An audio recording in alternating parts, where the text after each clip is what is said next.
बहुत पुराने ज़माने की बात है। एक लोहार अपने दुकान में बैठकर लोहा पीट-पीट कर अपना काम कर रहा था। तभी उसकी दुकान से महात्मा और उसके 4 शिष्य गुजर रहे थे। शाम काफ़ी ज़्यादा होने के कारण उसने आगे चलना अच्छा नहीं सोचा। वे लोहार की दुकान में गए और कहा कि क्या मुझे आज रात के लिए यहाँ रहने की व्यवस्था हो सकती है? उसके बाद लोहार कहता है कि ये कोई पूछने की बात है। आप जैसे महात्माओं को शरण देने और हमें आपकी मेहमान नवाजी करने का मौका तो बहुत ही किस्मत से मिलता है। उसके बाद लोहार ने महात्मा जी के ठहरने की पूरी अच्छे से व्यवस्था की, उनकी अच्छे से मेहमान नवाजी की और उसके बाद उनके पूरे आने जाने के थकान होने के कारण सभी प्रकार की दवाइयों का भी निवारण किया। जब महात्मा लोहार के यहाँ से जाने लगा तो महात्मा जी बहुत ज़्यादा खुश हुए उसकी मेहमान नवाजी को देखकर।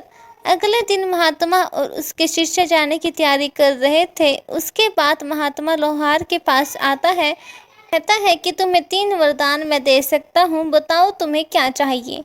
ये बात सुनकर लोहार काफ़ी ज़्यादा खुश हो जाता है।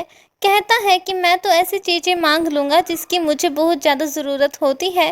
वह बहुत सोचने लगा और फिर कहता है कि मुझे 100 वर्ष की आयु जीने के लिए चाहिए।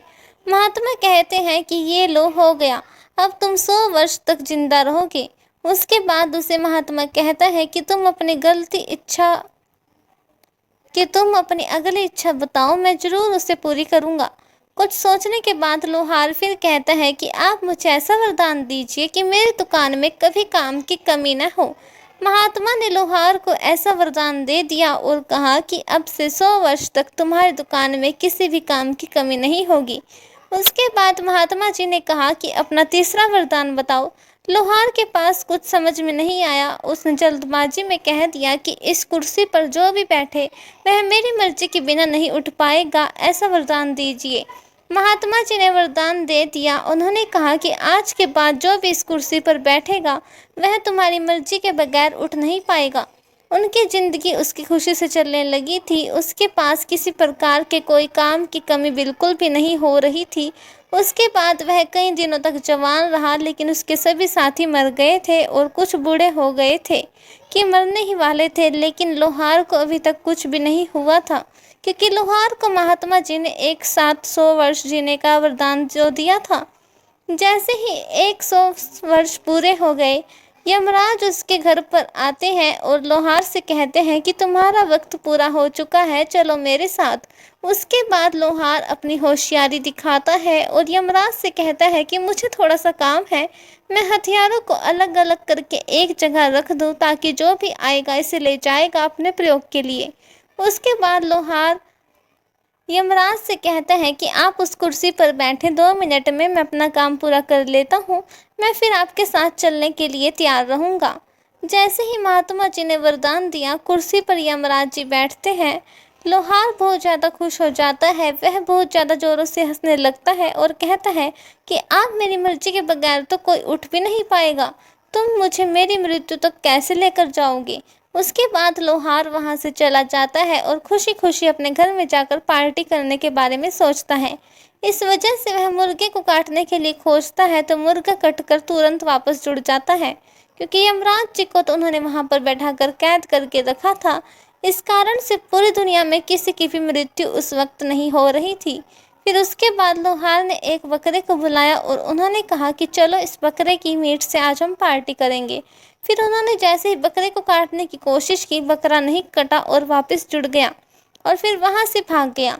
उसके बाद लोहार सोचता है कि इस दुनिया में तो किसी की मृत्यु होना अभी नामुमकिन है। लोहार को मरने की बिल्कुल भी इच्छा नहीं थी। उन्होंने सोचा कि चलो मैं दाल चावल और प्राकृतिक चीज़ें खाकर ही गुजारा कर लूँगा, लेकिन मैं अपनी मृत्यु का मज़ा नहीं लूँगा। फिर उसने चावल, दाल और प्राकृतिक चीज़ें खाना शुरू कर दिया था। यमराज जी को उस कुर्सी पर बैठे करीब करीब 1 साल बीत गए थे। पूरी दुनिया में तबाही का मंजर था, क्योंकि किसी की भी मृत्यु न होने के कारण आसमान पूरी तरह से मच्छर मक्खियों से काला पड़ गया था। उसके बाद खेतों में तितलियां और मधुमक्खियां तथा जानवर बहुत ज़्यादा हो गए थे, जिस कारण से खेत खलियान के सभी फसलें एक दिन में ही खराब हो जाया करती थी। पूरी पृथ्वी पर बहुत ज़्यादा जहरीले सांप पैदा हो गए थे और बहुत ज़्यादा बड़े बड़े सांप पैदा हो गए थे, लेकिन उनकी मृत्यु भी नहीं हो रही थी। अब तो पूरी दुनिया के लोगों का जीवन और जीना मुश्किल हो गया था।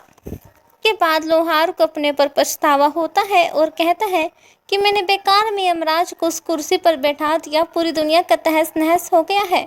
फिर उसके बाद लोहार को अपने आप पर पछतावा होता है और कहता है कि मुझे तो मौत का मजा चखना ही है, क्यों ना हम पूरी दुनिया को बचा लें। वो यमराज को वहाँ से आज़ाद कर दे। वह फिर अपने लोहार वाली दुकान में गया और यमराज को वहाँ से आज़ाद कर दिया। यमराज आज़ाद होते ही बहुत गुस्से में लोहार को पकड़ा और ऊपर लेकर चला गया। उसके बाद धीरे धीरे पूरी दुनिया में सभी की मृत्यु होने लगी थी और फिर दुनिया सामान्य हो गई।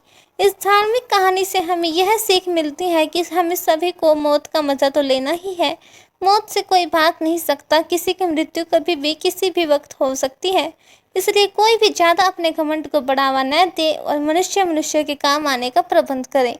दोस्तों, ऐसे ही और कहानियों को सुनने के लिए हमारे channel the quest of spirit से जुड़े रहिए। धन्यवाद।